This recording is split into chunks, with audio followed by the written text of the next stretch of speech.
जो भी इंसान या फिर साधक अपने गुरु के बल पर मुझे कह रहे हैं कि ये सब ज्ञान तो किसी किताब में लिखा हुआ है या फिर मेरे गुरु भी इसी बारे में बात करते हैं, क्या वो आपके भी गुरु हैं? और मैं भी ज़्यादातर लोग संत बनवारी लाल के बारे में बात कर रहे हैं, जिन्हें कि कल्कि अवतार भी कहा जाता है। सुना है कि उन्होंने कोई किताब भी लिखी है या फिर पुरानी किसी किताब का अध्ययन भी उन्होंने किया हुआ है। वो सतलोक की बात करते हैं और मैं भी वो काल निरंजन या फिर काल पुरुष की बातें भी करते रहते हैं। और उनके जितने भी शिष्य हैं उन्हें अपने गुरु पर बहुत ज़्यादा भरोसा है। या फिर संत बनवारी लाल जो कि किसी किताब को पढ़कर ज्ञान बांट रहे हैं, उस ज्ञान को सुनकर उनके ही शिष्यों की आंतरिक व्यवस्था काफी प्रभावित हो चुकी है। तो संत बनवारी लाल जी के शिष्यों को ऐसा लगता है कि शायद मैं भी उसी लाइन का होऊंगा या फिर मैंने भी उनकी ही तरह कोई आध्यात्मिक पुस्तक का अध्ययन किया होगा और उसके बाद उस किताब ने मुझे प्रभावित किया तो मैंने ज्ञान बांटना शुरू कर दिया। तो पहली बात, इस चैनल पर कमेंट आने से पहले मैं संत बनवारी लाल उर्फ कल्कि अवतार को सिर्फ इतना ही जानता था कि सोशल मीडिया में अफवाहें फैली हुई हैं कि वो कल्कि अवतार हैं या फिर हो सकते हैं, क्योंकि समय के हिसाब से या फिर जगह के हिसाब से, स्थान के हिसाब से। तो आपके गुरु संत बनवारी लाल ने किसी किताब का अध्ययन किया, उसके बाद वो प्रभावित हो गए और उसके बाद उन्होंने उसका ज्ञान बांटना शुरू कर दिया। और अगर आपके गुरु संत बनवारी लाल की अंतरिम जागृति हो गई होती तो फिर वो अपने शिष्यों के सर कोई किताब या फिर कोई शब्द नहीं मढ़ देते, उन्हें अटका नहीं देते। सिंपली संत बनवारी लाल जी की अंतरिम जागृति नहीं हुई है। और अगर वास्तव में उनकी अंतरिम जागृति हो गई होती, उन्हें इस बात की अनुभूति भी हो गई होती कि जो वास्तविक सत्य हैं, जो परमात्मा हैं, वो शब्द अतीत हैं, तो फिर वो किसी शब्द में कैसे पढ़ सकते हैं या फिर किसी नाम में कैसे पढ़ सकते हैं या फिर परमात्मा को परिभाषित करने के लिए वो किसी शब्द या फिर किसी इंसान का उदाहरण कैसे दे सकते हैं। और उदाहरण जहाँ कोई देता है तो उदाहरण जो होते हैं वो धारणाएं और मान्यताएं बनाने का काम करते हैं। और संत बनवारी लाल जी के जितने भी शिष्य हैं वो उन्हीं उदाहरणों की धारणाओं और मान्यताओं में फंस गए हैं। संत बनवारी लाल जी की अंतरिम जागृति नहीं हुई है। किताब आपके गुरु ने पढ़ी है, मैंने तो हनुमान चालीसा के अलावा आज तक किसी भी आध्यात्मिक पुस्तक को देखा भी नहीं है, पढ़ना तो दूर की बात है।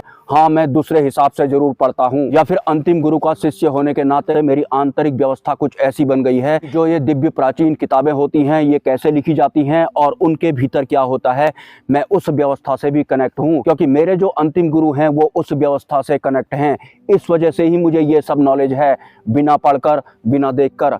पढ़ते तो आपके गुरु हैं और उनकी खुद की अंतरिम जागृति नहीं हुई है। परमात्मा और आपके बीच में कोई शब्द कैसे आ सकता है? क्योंकि अगर एक इंसान को मोक्ष प्राप्त करना होता है, परमात्मा होना होता है या फिर आत्मस्वरूप अगर होना होता है तो बीच में गुरु और शिष्य भी नहीं आते हैं, मतलब गुरु और शिष्य भी एक बंधन होते हैं।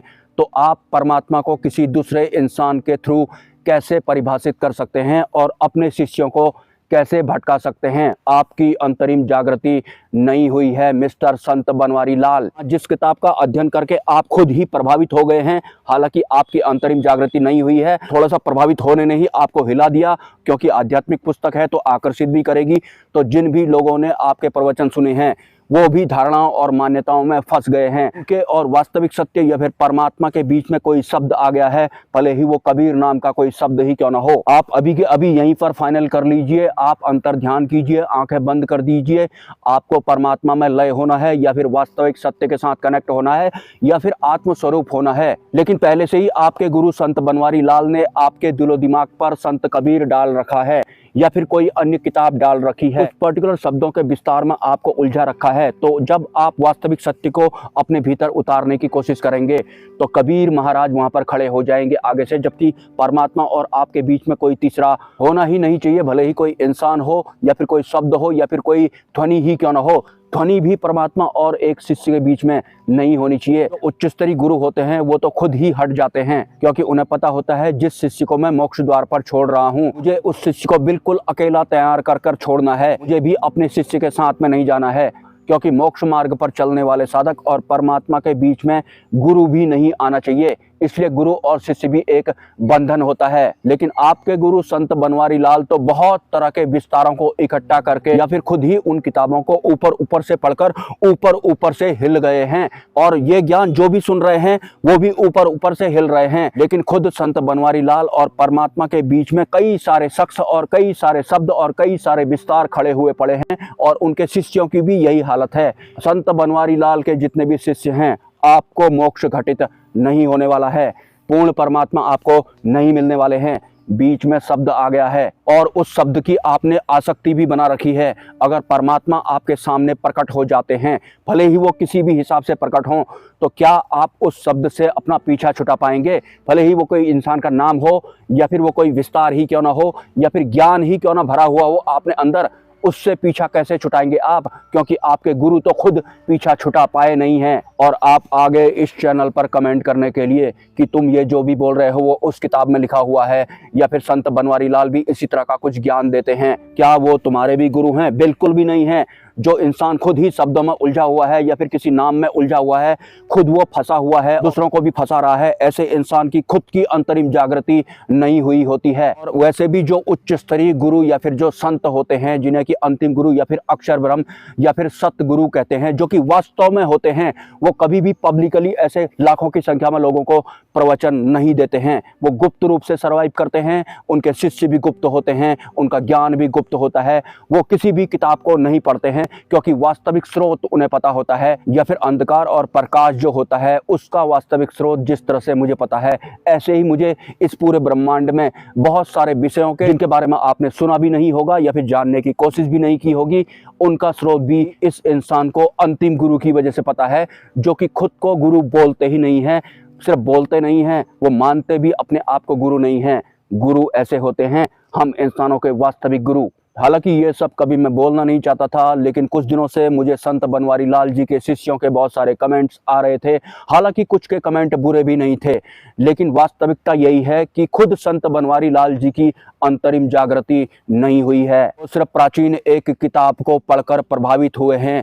वो किताब बहुत सारे लोग पढ़ते भी नहीं थे, तो वो नई नहीं है, तो आप लोग भी प्रभावित हो गए। लेकिन अंतरिम जागृति ना तो आपकी हुई है और ना ही आपके गुरु संत बनवारी लाल जी की हुई है। और अगर आपके किताबों से प्रभावित हो चुके गुरु संत बनवारी लाल जी की अंतरिम जागृति हो गई है, तो फिर मेरा उनसे एक सवाल है, जो माता काली हैं, जो उनकी जीभ बाहर दिखाई पड़ती है, उसका वास्तविक सत्य क्या है? अगर आपकी अंतरिम जागृति हो गई होगी, उच्च स्तरीय व्यवस्थाओं से अगर आप कनेक्ट होना शुरू हो गए होंगे, तो आपको ये रहस्य जरूर मालूम होगा। अगर आपको ये रहस्य मालूम नहीं है, तो आप कोई सदगुरु भी नहीं है। अंतरिम जागृति तो वैसे ही आपकी हुई नहीं है, लेकिन आप एक प्रॉपर्टी डीलर जरूर हो सकते हैं। हो सकते नहीं हैं, आप प्रॉपर्टी डीलर हैं। चलो आज मैं आपके गुरु संत बनवारी लाल जी की अंतरिम जागृति भी चेक कर लेता हूँ। सवाल नंबर 2 है, जो शिवलोक है उसका जो आखिरी सत्य है, जो कि इस भौतिक जगत के इंसानों को पता है, उस सत्य के बाद एक सत्य और है।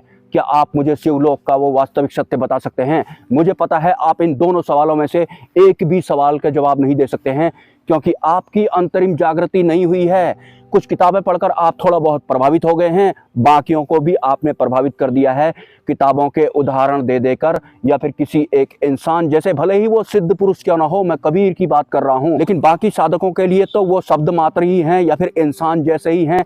तो आपने तो अपने शिष्यों को भी शब्दों में ही अटका दिया है। अब आपके शिष्य उस शब्द से पार कैसे जाएंगे? पार जाना भी आपको नहीं आता है मिस्टर संत बनवारी लाल। जो परमात्मा हैं, जो वास्तविक सत्य हैं, उन्हें जिन जिन नामों से आप जानते हैं या फिर समझने की कोशिश करते हैं, उन सभी नामों का, फिर उन सभी शब्दों के भी अतीत आपको होना पड़ता है। परमात्मा नाम का शब्द अपनी बुद्धि में लोड करके भी आप वास्तविक सत्य में लय नहीं हो सकते हैं। बाकी के नामों की तो बात ही अलग है, क्योंकि परमात्मा शब्द की वास्तविक अनुभूति जब तक परमात्मा नाम नहीं दिया गया था उससे पहले ही थी। उसके बाद परमात्मा नाम का ये शब्द अगले हर एक शिष्य के लिए बाधा बन जाता है। आप इसके विस्तार में फंस भी सकते हैं, भले ही आप परमात्मा नाम के शब्द में ना फंसें, लेकिन कबीर साहब नामक सिद्ध पुरुष के शब्द के विस्तार में तो आप फंसे ही हुए हैं।